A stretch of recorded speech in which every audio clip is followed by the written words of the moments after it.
Anderson. Well, the new school year brings back a debate that's been going on for years now. Should kids be learning how to write in cursive?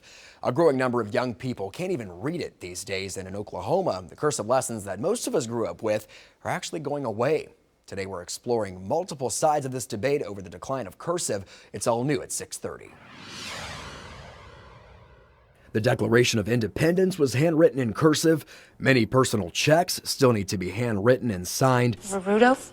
Even pop culture has its opinions on cursive.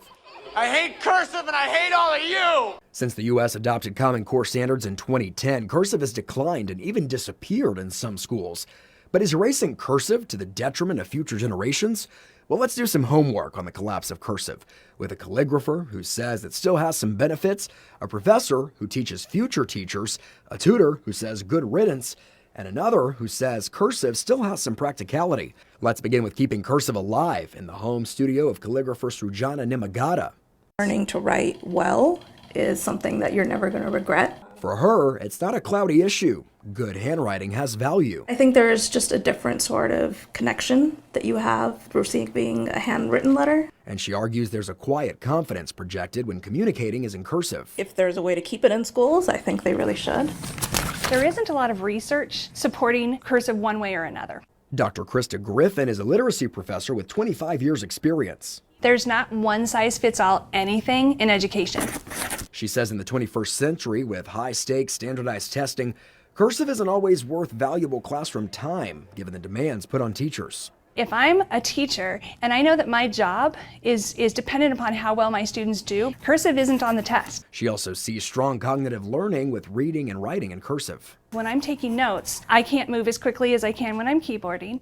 So I'm going to be thinking about what the professor is saying and paraphrasing, which is a higher level cognitive skill. I learned cursive when I was in the 3rd grade. And Victor Camacho says he hasn't used it since. There was no real practical reason to use it. He's now the owner of a tutoring company where he puts a heavy emphasis on STEM disciplines. I mean, art is practical in that it kind of feeds our soul in a sense, but not practical in the sense that like, oh, you need to eat. He believes a greater emphasis on things like statistics, personal finance, and computer programming would be much more beneficial than teaching cursive.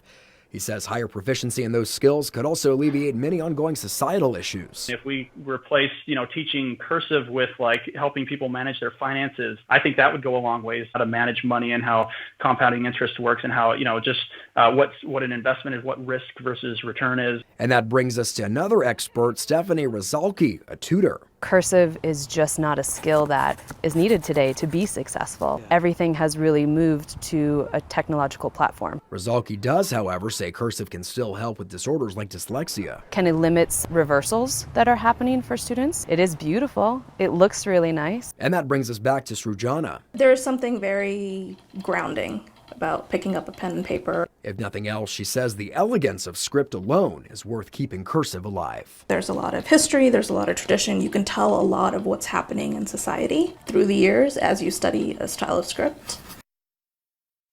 And this is a debate that's not going away anytime soon. Neither, though, is cursive. States including Arkansas, California, Louisiana, and Florida all still require cursive to be taught in schools. And actually, back in 1983, the New York Times warned that writing by hand would soon be eliminated completely because of the typewriter.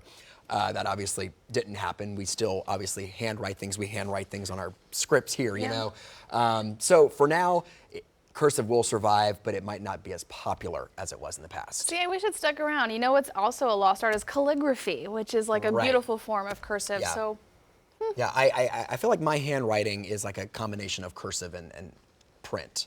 yeah, well, I feel like signature always has to be in cursive because Well, yeah, above it will has say to be write all in fancy. print. Right, exactly. All right, well, the debate continues. The debate goes on.